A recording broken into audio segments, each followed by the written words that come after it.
Hey, salut tout le monde, c'est Matt. Après 2 bonnes années à économiser progressivement, je me suis acheté en septembre 2020, ça remonte un peu, l'ensemble veste, pantalon, gants dont je rêvais clairement depuis des années, celui de chez Klim avec le Badlands Pro V2. Je voulais investir dans du Klim il y a 3 ans car j'ai eu à un moment donné un ras-le-bol sur la non-durabilité des vestes, aussi bien avec ma veste Speedy Hard Track qui a fait 2 ans et qui, passé ce délai, n'était plus du tout étanche au niveau de sa membrane, ou encore avec ma veste Triumph Malvern que j'aimais bien, mais je l'ai trouvée sous le bras lors d'une chute sur un Hard Défi Tour peu de temps après la sortie de mon test, et lorsque j'ai tenté de la réparer en passant en concession, on m'a dit, en gros, désolé, ce n'est pas réparable chez Triumph, il va falloir en racheter une autre, même si c'est juste un petit trou. Résultat, j'ai dit non et je suis resté avec un trou dans ma veste sous le bras pendant presque 2 ans, le temps de passer à autre chose. Bref, entre mon usage de l'équipement qui n'est pas des plus tendres et le fait que je roule très souvent sous la pluie, je me suis dit, le prochain duo veste-pantalon que j'achète, je veux que ce soit le dernier. Et c'est là, notamment grâce à Lyndon Poskitt, que je suivais sur YouTube durant son tour du monde qu'il faisait il y a quelques années, que j'ai découvert la marque américaine Klim et leur garantie à vie sur la gamme Badlands Pro et d'autres de leurs produits, qui semblait être une vraie garantie à vie selon ses dires, avec un vrai service après-vente, chose que je recherchais, et cela m'a motivé ensuite à mettre un peu de côté chaque mois pour pouvoir me payer cet ensemble chez Motoblues, car ils commençaient à référencer la marque Klim sur leur site à cette époque en 2020, et à cette époque, ils n'étaient pas non plus partenaires de la chaîne. Bref, pourquoi je vous ai fait cette introduction aussi longue? Tout simplement pour vous créer du contexte, car pour moi, très honnêtement, ça a été en fait difficile de vous préparer cette vidéo parce que c'est mon équipement personnel, exactement comme mon casque Nex X-Wet 2, mes pare-mains Darkbuster, etc. C'est vraiment le matos de mes rêves, comme vous l'aurez compris, qui m'a coûté un gros budget. On en reparlera plus en fin de vidéo d'ailleurs de cette partie. Et je l'adore toujours autant, malgré ses petits défauts que j'arrive à reconnaître. Donc j'ai voulu prendre mon temps pour réussir à faire un essai non biaisé, moins passionné, avec plus de prise de recul, et ça m'a pris quand même 2 ans de plus que ce que j'imaginais l'air de rien pour y arriver. 3 ans et 28 000 km plus tard, je me sens donc désormais en capacité de vous donner un vrai retour complet sur ce dernier. Alors, est-ce vraiment l'équipement motard ultime? Quels sont ses points forts et ses points faibles? Y a-t-il plus pertinent dans la gamme Klim? Peut-on recommander la Badlands Pro à tout le monde? Eh bien, vous aurez les réponses à toutes ces questions d'ici la fin de la vidéo. C'est parti! Avant d'aller plus loin, sachez que vous verrez un mix de vidéos de ma version 2 qui était grise et noire et de ma version 3 qui est maintenant toute noire. De ce fait, sur la partie présentation et fonction, vous verrez surtout la V3 car c'est celle disponible, puis dans la partie usage durabilité, vous verrez beaucoup de la V2 car c'est avec cette dernière que j'ai le plus roulé sur ces 3 ans et 28 000 km, mais vous verrez aussi de la V3 qui a déjà été bien baptisée. Allez, on attaque! Commençons par parler de la finition et de la qualité des matériaux de la veste et du pantalon qui sont clairement dans ce qui se fait de mieux sur le marché de l'équipement pilote et l'on n'en attend pas moins vu le tarif haut de gamme de l'ensemble. C'est simple, Klim utilise ici les meilleures matières techniques des plus grosses marques spécialisées avec du Gore-Tex Pro laminé 3 couches sur toute la veste et le pantalon. Là-dessus d'ailleurs un petit aparté, l'intérêt du Gore-Tex Pro par rapport à du Gore-Tex standard est qu'il est plus résistant à l'abrasion et aux perforations car il est soudé au matériau se situant au-dessus de lui. Il est aussi plus respirant en évacuant plus efficacement l'humidité et il est donc plus durable. Bref, c'est le Gore-Tex pour tous les usages où l'on cherche une protection maximale contre les éléments. On aura ensuite des empiècements en céramique super fabrique sur les épaules, les coudes, les avant-bras et les genoux. C'est un matériau hyper résistant à l'abrasion et aux déchirures. Des panneaux Ripstop 630D Carbonite bien résistants à l'abrasion sur les zones à fort risque de contact en cas de chute comme l'intérieur des bras. Du tissu Cordura 630D sur la poitrine et les poches cargo afin que ce soit à la fois bien résistant mais suffisamment souple pour utiliser les poches. Des inserts en tissu polyester 400D et 200D là aussi bien résistants à l'abrasion et au déchirement mais pas autant que le Super Fabric afin de conserver un bon confort de port. Et des zips YKK étanches sur toutes les fermetures éclairs des ventilations et poches externes. Enfin, uniquement sur le pantalon, on retrouvera des empiècements cuir sur l'intérieur des genoux afin d'avoir plus d'adhérence sur les côtés de la moto tout en offrant une bonne protection contre la chaleur. Côté protection, on est bien servi là aussi avec des protections épaules, coudes, genoux, hanches et coccyx qui sont en D3O Aero Pro de niveau 2. C'est le fameux matériau souple qui se rigidifie en cas d'impact pour bien vous protéger, mais qui là sont des versions de ces protections en mode super ventilé, tout aussi efficaces que des protections pleines. Il y a aussi une dorsale D3O de niveau 2 qui est fournie de série mais que j'ai retirée car j'utilise un gilet airbag. Et l'on aura également des protections thoraciques perforées en XRD qui est un matériau souple capable d'absorber jusqu'à 90% de la force d'un choc en cas d'impact selon XRD. Je vous donne l'info car je ne connaissais pas la technologie XRD avant mes recherches. La Badlands Pro obtient ainsi sans difficulté une homologation AA, aussi bien pour la veste que le pantalon, et sachez qu'il existe une version homologuée AAA avec la Badlands Pro A3, mais elle est encore plus chère et un peu plus rigide, donc ça ne m'intéressait pas personnellement. Niveau doublure, on aura dans la veste des matériaux mesh en Climatech, qui est en fait juste le nom du mesh chez Clim, et sur le torse ainsi que dans le pantalon, on aura du mesh de marque Polygiene, qui est un matériau respirant capable d'évacuer la transpiration plus rapidement tout en limitant les odeurs de transpiration. C'est d'ailleurs assez efficace étonnamment et cela fait partir les odeurs dans le blouson ou le pantalon au bout de quelques jours de mon côté. Pour ce qui est des ventilations, la liste est bien longue puisque la veste possède à elle seule 10 évents avec zip imperméable. 2 au poignet avec double fermeture à glissière qui sera aussi utile pour enfiler dans les manches des gants avec une manchette longue, 2 au biceps, 4 sur le torse dont 2 qui peuvent être utilisés comme poche en cas de besoin, et 2 extracteurs arrière. En plus de tout cela, on a un col qui peut être ouvert assez largement grâce au duo de crochets élastiques présent sur chaque pan de ce dernier. Sur le pantalon, c'est bien garni aussi puisqu'il y a 6 ventilations avec zip imperméable, 2 sur les cuisses, 2 sur le bas des jambes et 2 extracteurs sur l'arrière des cuisses. Concernant les rangements, je pense que vous me voyez venir, ici aussi il y en a à foison avec 12 poches sur la veste. Sur l'extérieur, on aura 10 poches avec 2 grosses poches étanches pour ranger son portefeuille et son smartphone, 2 poches étanches sur la poitrine avec une qui a un passage pour un tuyau de poche d'hydratation et une autre qui a un élastique sur crochet pour attacher un chiffon pour nettoyer son casque, ses clés ou encore comme moi sa pochette dans laquelle on range ses bouchons d'oreilles. Une petite poche à scratch non étanche sur la poitrine gauche dans laquelle je range actuellement mon couteau suisse et un jour quand j'aurai le budget ce sera un Laserman. Des fixations mollet, ça dépend comment vous le dites, sur la poitrine droite pour fixer un talkie-walkie, une lampe ou encore une balise de secours comme la Garmin InReach. On a aussi 2 poches au niveau des ventilations ventrales qui peuvent aussi faire office de gros rangements, mais personnellement je m'en sers pas car je préfère m'en servir en ventilation et si c'est ouvert, vos affaires peuvent se barrer. Une poche étanche tout en longueur dans le bas du dos qui peut être ouverte des deux côtés. Une autre poche étanche très pratique sur l'avant-bras gauche pour ranger sa carte de crédit, ses tickets de péage et autres petites affaires dont on a besoin rapidement et qui ne prennent pas trop de place. Et une poche Napoléon étanche, accessible en ouvrant le scratch protégeant le zip central, mais qui ne nécessite pas l'ouverture du blouson. Cette dernière est bien pratique pour ranger des papiers ou des documents que l'on ne veut pas trop montrer ou que l'on souhaite protéger particulièrement des intempéries, comme par exemple son passeport. Et à l'intérieur, on aura les 3 dernières poches avec 2 poches zippées sur le bas de la veste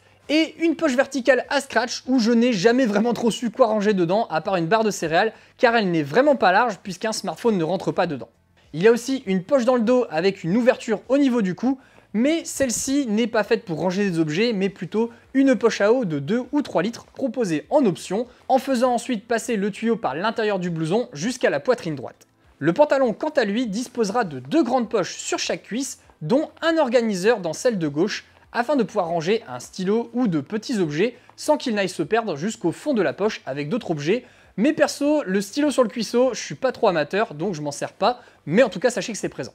Enfin, et on aura fini avec ce tour du propriétaire, on disposera de tous les agréments ergonomiques classiques à la fois sur la veste et le pantalon, avec même certains éléments peu communs. La veste aura en effet un col haut ajustable avec un velcro, des pattes de serrage velcro au poignet avec une zone en mèche cousue permettant d'ouvrir les manches totalement s'il fait trop chaud, des sangles d'ajustement au niveau des avant-bras et des biceps, une sangle élastique permettant d'ajuster la veste à la taille, et une sangle ventrale interne qui permet de mieux maintenir le bas du dos pour des longues routes et qui peut être rangée à l'aide de 2 zips sur l'intérieur. C'est super confortable à utiliser, mais par contre ça ne fonctionne que si vous n'avez pas d'airbag puisque sinon cela va bloquer son déclenchement. Donc je m'en servais tout le temps avant de passer sur un gilet airbag, mais maintenant c'est plus possible. Le pantalon disposera de son côté de 2 boucles de serrage velcro pour s'ajuster au niveau de votre taille, d'une braguette dotée d'une petite vis en plastique pour faciliter la fermeture du pantalon, c'est du petit détail mais c'est marrant, qui est ensuite recouverte par 2 boutons pression pour plus d'étanchéité, des sangles d'ajustement en dessous des genoux et des zips avec bouton pression réglable en largeur sur le bas du pantalon afin de faciliter la mise en place de ces bottes aventure et même enduro comme vous le verrez dans la partie enfilage. Donc vraiment c'est assez dingue tout ce dont on dispose avec cet ensemble, ça fourmille de matériaux super résistants, de bonne protection, de rangement, de ventilation et de détails dans tous les sens, mais par contre eh bien tout cela a un poids et c'est pour moi le truc qui pourra en faire tiquer certains, c'est que la veste pèse tout de même 5 kg sans la dorsale, comptez 500 grammes de plus si vous la mettez, mais moi j'ai mon gilet airbag qui fait 1,5 kg, ce qui me fait un total de 9,5 kg sur le torse constamment comme j'ai ici actuellement. A titre de comparaison, mon ancienne veste Triumph Malvern fait 3 kg et ma Speedy Hard Track Pro fait 4 kg avec la dorsale et la protection poitrine. Donc c'est un point à avoir en tête, mais personnellement ça ne me dérange absolument pas car je ne ressens pas le poids une fois qu'elle est sur moi, mais quand on a la veste en main, on sent que c'est du lourd dans tous les sens du terme.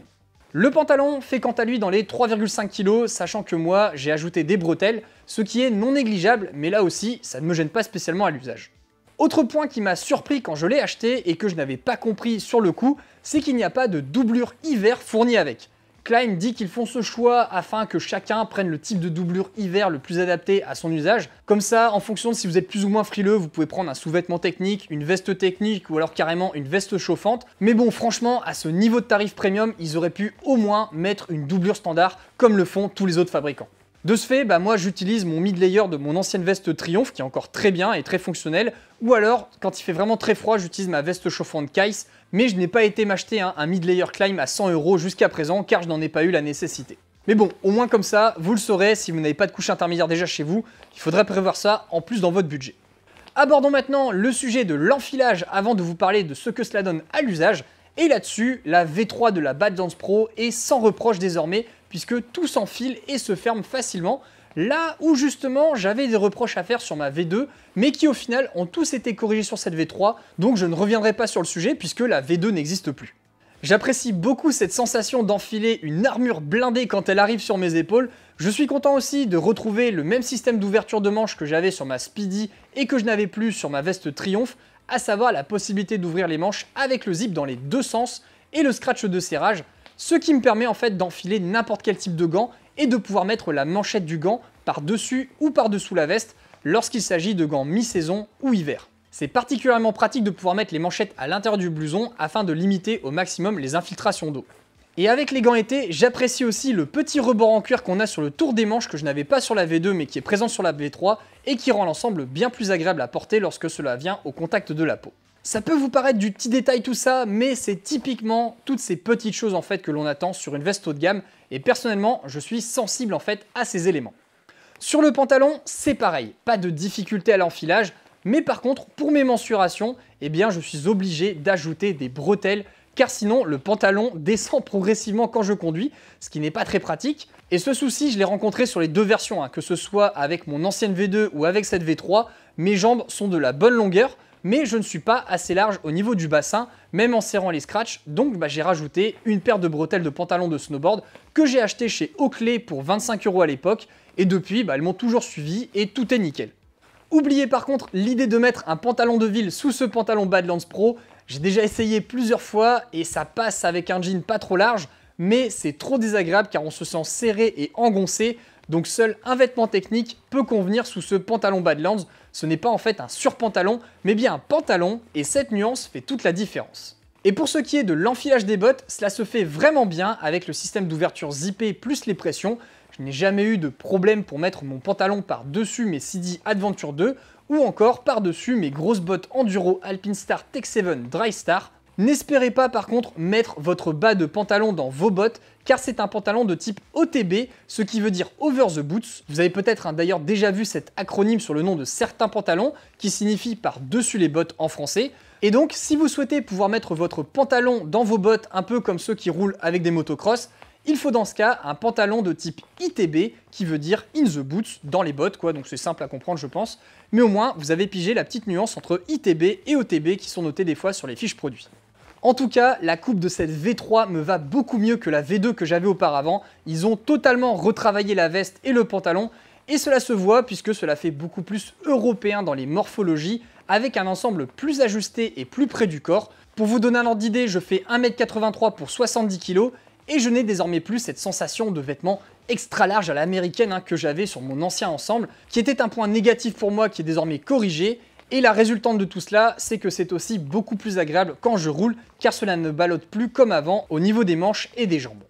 Parlons désormais de l'usage sur route et en chemin, et concrètement, je vais être direct, la veste et le pantalon correspondent exactement à mes attentes, avec les avantages et les inconvénients qui en découlent et auxquels je m'attendais, je m'explique. Je pense que si vous me suivez depuis longtemps, vous avez sûrement dû voir apparaître ma veste et ou mon pantalon Badlands dans les plus de 140 vidéos que j'ai sorties sur les 3 dernières années sur ma chaîne, car je me sens vraiment bien dedans sur le plan du confort, et encore plus maintenant avec la version 3 qui est encore plus ajustée à ma morphologie, et elle est donc d'autant plus confortable. Et concrètement, je peux rester habillé comme ça pendant plus de 30 heures sur 2 jours, c'est ce qui est arrivé là récemment sur l'Ultra Rando Trail, parce que je me sens vraiment bien dedans au global, même si j'ai quand même tout de même 2 reproches à lui faire. Le premier sera au niveau du cou à gauche, car je ne sais pas pourquoi, mais uniquement ici sur la partie arrière, quand je porte le blouson plus de 6 heures d'affilée avec le col fermé et donc sans tour de cou, je me retrouve avec une trace de frottement qui est peut-être due à mon asymétrie là que j'ai au niveau de mes épaules, et cela génère ce frottement, mais lorsque je roule col grand ouvert, même sans tour de cou, aucun souci à signaler. Donc ma solution quand je roule avec le col fermé, c'est donc simplement de rouler avec un tour de cou même très fin pour l'été, comme ça je n'ai plus le problème. Ensuite, le second reproche de confort que j'aurais à faire, c'est au niveau des genoux sur le pantalon, où là aussi, ça m'arrive sur les grosses journées de roulage, au bout de 7 heures, 8 heures de conduite enchaînée dans le froid en mode assis sur ma moto, eh bien que les protections de genoux me créent un peu de gêne au niveau des rotules. Ça me fait en fait des picotements avec l'appui généré des protections de genoux sur mes genoux, mais là aussi, je pense que c'est dû au mix, moi qui reste statique, et le froid qui fait durcir les protections des 3 os. Résultat, ce cocktail fait peut-être cet effet désagréable que je ressens de temps en temps sur les longs trajets au niveau de mes rotules, mais franchement, encore une fois, c'est totalement acceptable parce que ça arrive que très ponctuellement. Mais sinon, à part ça, pour le reste du temps, soit une grosse majorité de mes heures de roulage avec, tout est nickel et j'adore porter mon armure comme j'aime bien l'appeler. La manipulation des poches et des ventilations se gère bien en gants été et mi-saison. On arrive à accéder à tous les rangements de la veste. Les ventilations peuvent quant à elles être ouvertes en roulant, à l'exception des 2 dans le dos qui obligeront franchement à retirer le blouson ou demander à quelqu'un de le faire pour vous. Mais par contre, pour refermer les ventilations, il faudra tenir le blouson et le pantalon, ce qui obligera à lâcher le guidon et donc à s'arrêter de préférence. Je vous conseille pas de le faire en roulant, c'est pas super sécurisé. Ce sont des zips YKK imperméables de bonne taille, donc ils sont quand même assez durs à refermer, et il faut surtout bien les refermer jusqu'en haut dans le petit logement venant protéger la glissière, afin que l'eau ne puisse pas pénétrer par cet endroit, qui est en fait la seule zone où l'on ne peut pas rendre imperméable le zip. Avec les gants hiver par contre, l'accès est un peu plus limité avec ses gros doigts, et il faudra généralement retirer l'un de ces gants pour aller chercher ce que l'on veut exactement dans le fin fond de sa poche. Je n'ai en tout cas jamais manqué de place pour ranger mes affaires, et on peut vraiment mettre un max de trucs sur soi. Bref, c'est du matos adventure, donc on a autant de rangement que l'inspecteur gadget. Côté ventilation et confort à haute température, je trouve cela bien efficace pour notre climat européen et acceptable temporairement sur des moments de gros pics de chaleur. En effet, entre l'épaisseur du blouson et du pantalon, plus le fait qu'il ne ventile que par les aérations, le Gore-Tex Pro respire certes, mais dans une certaine limite, puisque cela reste un matériau étanche avant tout, qui sera très clairement loin de la respirabilité d'un tissu mèche. Cela fait que ce ne sera pas le meilleur blouson si vous évoluez constamment par des hautes températures de 35-40 degrés et plus. En effet, lorsque l'on a ouvert les 16 ventilations, ça en fait un paquet à ouvrir à chaque fois, on a un bon flux d'air qui nous traverse tout entier tant que l'on roule à plus de 30 km/h, mais dès que l'on commence à devoir manœuvrer la moto à l'arrêt ou à basse vitesse sous un soleil de plomb, qu'on doit relever la moto parce qu'on est tombé en tout terrain et qu'il fait super chaud, et bien là, dans ces moments-là, j'admets qu'on se met quand même vite à transpirer. Donc c'est réellement versatile car je peux passer d'un mode super ventilé et ouvert à un mode tout fermé et étanche pour résister à de longues et grosses pluies en quelques coups de zip. Mais par contre, cela ne vaudra pas un vrai équipement été mèche dédié. Comme je le disais juste avant, le Gore-Tex Pro c'est respirant, mais ce n'est pas ultra ventilé comme du mèche. Ça a aussi ses limites, c'est pas un matériau magique. Donc pour moi qui roule la plupart du temps en climat tempéré et sur des températures comprises entre moins 10 degrés et plus 35 degrés Celsius, c'est parfaitement adapté, mais je n'irai pas utiliser cet ensemble pour faire un rallye raid en Afrique par exemple. Sur la partie confort, quand il fait froid, venteux et pluvieux justement, là il est totalement à l'aise et efficace si l'on fait bien attention de refermer tous les zips jusqu'au bout de leur logement. Une fois que tout est bouclé, on est dans sa coquille et je peux rouler des heures sous la pluie sans être mouillé. Le froid et le vent sont bien coupés de base sans couche intermédiaire spécifique et je roule la plupart du temps en sous-vêtements techniques ou t-shirt plus pull ou carrément veste technique si je tombe dans les 3-4 degrés. Et si le thermomètre descend encore plus bas et que je roule longtemps à vitesse autoroutière par exemple, et bien dans ce cas-là, je n'hésite pas à passer avec la veste chauffante pour être vraiment bien confort. Mais en tout terrain, je suis par contre toujours en sous-vêtements techniques seulement afin d'évacuer au maximum ma transpiration et ça me suffit largement même quand ça caille parce que on est bien actif sur la moto quand on roule en tout terrain. Sur les pluies les plus énormes que j'ai pu subir, j'ai déjà eu une fois lors de l'essai de la Tiger 1200 au Portugal avec ma Badlands V2 un peu d'eau sur les zones de glissière au niveau des avant-bras et du torse car je n'avais pas bien remis en fait à fond le zip dans son logement et j'ai eu 4 taches d'eau sur moi au niveau des 4 endroits des zips qui me sont arrivés dessus, mais j'étais encore bien sec sur tout le reste de mon corps comparé à d'autres personnes avec qui j'ai roulé sur cet événement et qui étaient totalement trempées. Je n'ai pas forcément les images des endroits où c'était humide au niveau des zips ni des personnes avec qui je roulais, les autres journalistes, mais voilà, je vous montre un petit peu la météo qu'on avait eue au Portugal pour cet essai et franchement c'était pas le plus léger niveau flotte. En tout cas, jusqu'à présent, le pantalon n'a jamais percé et c'est enfin le premier pantalon où j'arrive à rester au sec à l'intérieur réellement, donc ça fait plaisir. Bref, pour moi qui cherchais un équipement qui me garde bien au sec constamment sous le froid et la pluie, mais aussi capable d'être bien ventilé quand il fait chaud, cela remplit parfaitement son rôle et ça me permet de m'en servir absolument toute l'année, quel que soit mon usage ou les conditions. Dernière notion que j'avais envie d'évoquer avec vous sur cette partie usage et que j'ai surtout vérifié en tout terrain, c'est le niveau de protection en cas de chute. Cela me permet de me sentir parfaitement protégé tout en restant mobile sur la moto. Ni la veste ou le pantalon ne me gênent dans mes mouvements quand je suis debout sur la moto et je crois que j'ai dû prendre une bonne centaine de chutes en 3 ans avec le Badlands V2 plus V3. Il y en a d'ailleurs des plus ou moins belles de ces chutes. Je vous laisse aller les regarder dans toutes mes vidéos de sortie off-road pour en juger. Et à chaque fois, les protections ont bien fait leur office. Les protections coudes, épaules et genoux sont bien enveloppantes et le matériau en super fabrique est vraiment étonnant car il n'y a pas de traces dessus après une chute dans des cailloux par exemple. Ça par exemple, ce que je vous montre, c'est l'état de mon Badlands V2 avant qu'on me le change et on peut voir que les épaules n'ont rien malgré la grosse chute que j'ai faite une fois en tout terrain qui a déclenché mon airbag. Le seul endroit où j'ai abîmé mon pantalon V2, c'était sur une chute avec le Monkey de Laurent Cochet lors d'une sortie Cocorico Rando avec SW Motech où j'ai glissé sur le côté avec le Monkey sur la jambe et de l'autre côté les cailloux. Résultat, entre la moto qui faisait du poids, les frottements de la boucle en métal de la botte enduro et les cailloux du sol qui ont généré aussi une friction pas toujours terrible, eh bien le pantalon s'est percé au niveau des zones le plus en contact avec les boucles de serrage en métal. Mais ce qui est bien, c'est que c'était totalement réparable, c'est juste qu'en fait je ne l'ai pas fait car ça ne me gênait pas sur la partie étanchéité du pantalon. Et j'ai réussi dans une moindre mesure à refaire le même type de trou avec mes bottes enduro sur mon nouveau pantalon. Donc le métal plus les cailloux gagnent toujours contre le tissu, aussi technique soit-il. Bref, là aussi vous l'avez compris, j'en suis vraiment content pour mon usage en trail car je me sens en sécurité et je pense que ça m'a évité un paquet de blessures, des grosses comme des petites. Après tout cela, vous devez sûrement vous demander ce que cela donne au niveau usure et durabilité et voici l'état de ma Badlands V2 avant qu'on me l'échange pour la V3. Comme vous pouvez le voir, après presque 3 ans et 25 000 km, puisque j'ai fait 3000 km déjà à peu près avec la Badlands V3, elle était encore en très bon état général et pouvait encore tenir très longtemps si ce zip n'avait pas cassé. J'avais juste un élément qui avait pris un coup avec le temps, ce sont les inserts réfléchissants 3M qui avaient tendance en fait à se barrer avec le temps. Peut-être à cause des frottements et des chutes, je ne sais pas. Mais pour moi, ce n'était pas un point qui me gênait vraiment, et si j'avais même pu complètement partir, ça m'aurait arrangé. Mais bon, ça c'était sur la V2, je n'ai pas ce souci sur ma V3 pour l'instant, donc on verra dans quelques années si cela me refait la même chose.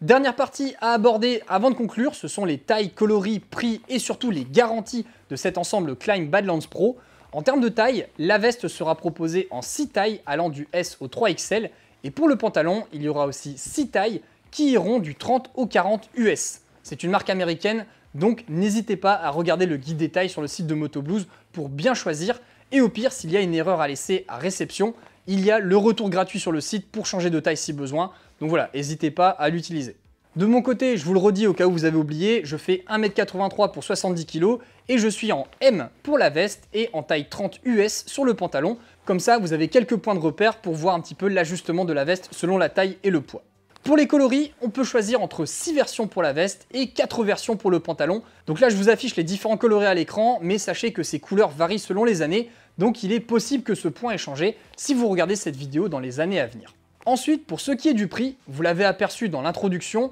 mais sachez que la veste Badlands Pro est proposée au prix public de 1 400 € et le pantalon est de son côté à 940 €, ce qui nous fait un budget de 2 340 € pour l'ensemble. Bien évidemment, ce sont les prix publics et il y a souvent des promotions sur Motoblues, ce qui permet d'avoir l'ensemble pour moins de 2000 €, mais cela reste malgré tout un budget conséquent, je suis au courant, pas besoin de s'insurger dans les commentaires, on le sait. Et ce coût important en fait s'explique à travers la qualité et la technicité des vêtements, mais elle vient aussi de toute la partie service supplémentaire que propose Klim avec ces deux équipements, à savoir tout d'abord une garantie à vie sur la veste et le pantalon, comme ça même si on a un souci 10 ans après l'achat, on remplit le formulaire de prise en charge en garantie sur le site de Klim. C'est tout en anglais par contre, donc pas possible d'écrire en français, c'est peut-être un peu dommage. Et l'on se retrouve alors, après échange et validation avec le service client, avec le nouveau modèle 10 ans plus tard potentiellement. Bah oui, forcément, ils vont pas vous remplacer par le même modèle d'il y a 10 ans puisqu'il n'existe plus et il n'est plus disponible, donc ils vous le remplacent avec le modèle le plus équivalent au vôtre dans la gamme actuelle.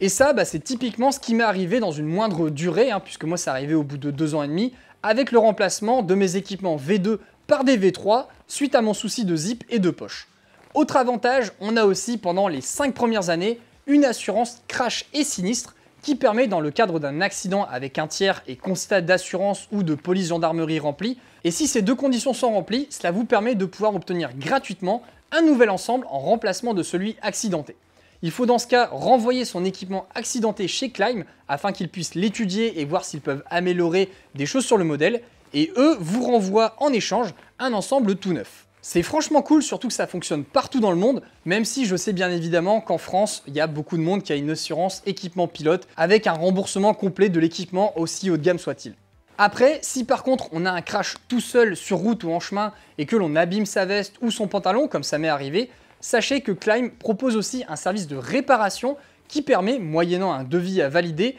de faire retaper son matériel directement par Gore-Tex en Autriche afin de ne pas jeter ou remplacer toute la veste pour juste quelques petites réparations. Et quand ils font les réparations, ils changent carrément le morceau de tissu abîmé en conséquence parce qu'ils savent tout réparer. Ils ont les machines, les matériaux et les zips adaptés pour faire la réparation comme d'origine. Pour vous donner un exemple, j'avais demandé combien ça aurait coûté pour pouvoir faire réparer le bas de mon pantalon où j'avais mes 3 trous et ils m'ont dit de compter globalement une 50aine d'euros plus les frais de transport, donc ça faisait peut-être, allez, une petite centaine d'euros grand maximum pour réparer le bas du pantalon. Et ça franchement, je trouve ça super bien parce que ça leur permet de faire durer le matos tout en sachant que cela coûtera forcément moins cher que de racheter du neuf. Enfin, en bonus, on a la possibilité de se faire une carte d'identification en remplissant un formulaire sur le site officiel de Klim. Je ne l'ai pas encore cette carte pour être transparent avec vous parce que je m'en suis rendu compte en cherchant tous les petits détails de service que Klim proposait et je n'avais pas du tout fait attention au coût de cette petite carte d'identification dont pourtant l'explication était fournie avec la veste. Bref, tous ces services coûtent de l'argent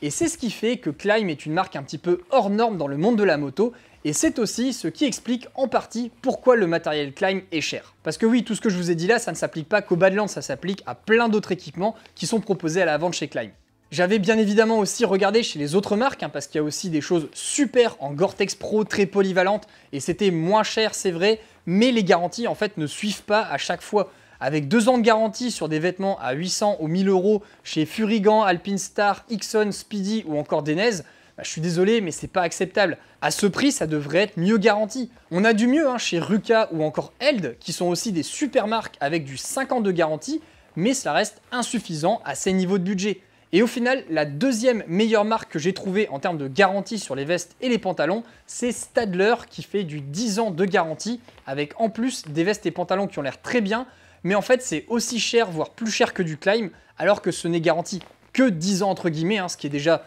top comparé à d'autres marques. Mais bon, les équipements sont quand même plus tournés touring majoritairement, au lieu d'avoir une polyvalence plus tournée vers le tout-terrain comme je le voulais, et donc ça m'a pas tenté, et c'est pour toutes ces raisons que j'ai pris du Klim. En conclusion, est-ce que cet ensemble Badlands Pro est l'équipement motard ultime en trail? Oui, si vous êtes dans le même usage que moi, à savoir utilisation toute l'année dans toutes les conditions de météo et de température. Il vous procurera alors une polyvalence et une sécurité vraiment canon. Si par contre vous passez votre temps à rouler toute l'année sous le soleil bien au sec par des températures de plus de 30 degrés constamment, alors dans ce cas ce ne sera pas le modèle le plus adapté et il faudra alors se tourner vers des vestes et des pantalons beaucoup plus aérés. Est-ce que pour autant je recommande cet ensemble Badlands Pro à tout le monde? Clairement non, car ce type d'ensemble s'adresse à un profil d'utilisateur bien spécifique, ayant un usage intense voire extrême de leur trail avec pas mal quand même de roulage sous la pluie. Donc si vous cherchez un meilleur rapport qualité-prix en termes de veste Adventure chez Klim, tout en conservant la garantie à vie, je vous recommande plutôt de partir sur le modèle Carlsbad pour les hommes et Artemis pour les femmes, qui ne sont certes que Gore-Tex, ce qui est déjà très bien, et c'est vrai qu'ils ne semblent pas aussi blindés que le Badlands, mais ils disposent eux aussi d'une grande versatilité, de nombreux rangements, et en plus ils sont plus légers sur la balance avec en prime un tarif 40% moins cher que le Badlands Pro, ce qui est clairement non négligeable. Et pour l'anecdote, à l'époque où j'ai acheté mon ensemble Badlands 2, l'ensemble Carlsbad n'était vraiment pas terrible, un peu vieillot, et en fait ils l'ont refait complètement en 2021, et là il est devenu vraiment cool, à tel point en fait qu'ils s'en sont inspirés pour la version Badlands 3 que j'ai sur moi, et c'est ce qui fait qu'il y a pas mal de points communs et de similarités entre ces deux modèles. Et très honnêtement, si la Carlsbad actuelle était disponible à l'époque où j'ai acheté ma Badlands, je pense que j'aurais énormément hésité entre les deux dans ma décision d'achat parce que l'écart de prix entre les deux, franchement, il est conséquent pour un modèle qui est déjà super bien. Après, c'est vrai que l'ensemble Badlands Pro, c'est le modèle le plus connu et le plus vu, on le voit beaucoup sur les réseaux sociaux, mais pourtant, je pense que le modèle Carlsbad et Artemis méritent bien plus de reconnaissance et d'intérêt. Voilà, c'est tout ce que je souhaitais partager avec vous dans cet essai longue durée du Klim Badlands Pro. La vidéo était un peu longue, mais je pense que c'était nécessaire, il y avait plein de choses à vous expliquer. J'espère que ça vous a plu, que la vidéo a répondu à toutes vos questions, en tout cas je l'espère, avec cette durée de vidéo ça devrait. N'hésitez donc pas à mettre un pouce vers le haut si cette vidéo vous a plu et que vous avez pu avoir plein d'informations parce que pour moi ça a été beaucoup de travail. Sachez que si cet ensemble Badlands Pro, Carlsbad ou encore Artemis vous intéresse et que vous souhaitez soutenir mon travail, n'hésitez pas à faire votre achat sur le site de mon partenaire Motoblues en passant par le lien d'achat que je vous ai mis en descriptif. Ça me permet comme ça de toucher une petite commission sur votre achat sans que ça ne vous coûte quoi que ce soit de supplémentaire et ça me permet moi de mon côté de continuer à réaliser ces vidéos. Comme toujours, je le précise, mais avant d'acheter, analysez bien votre besoin et votre usage, pesez bien le pour et le contre pour être sûr que cet achat est pertinent pour vous et si tout est ok dans ce cas, n'hésitez pas à passer par mes liens. N'hésitez pas également à vous abonner à ma chaîne YouTube avec le bouton que je vous ai mis juste ici. C'est gratuit et je vous sors chaque semaine de nouvelles vidéos autour de tout ce qui touche au domaine aventure à moto. Donc faites-vous plaisir, ça m'aide énormément également. Pensez également à la fonction rejoindre qui, pour le prix d'un café par mois, vous permet d'échanger avec moi, les autres membres du Discord. Et en plus, vous accédez à un live privé mensuel que je fais. Et pour ça, c'est le bouton qui est juste ici. Merci à tous d'avoir regardé et puis on se retrouve très bientôt pour une nouvelle vidéo. Salut!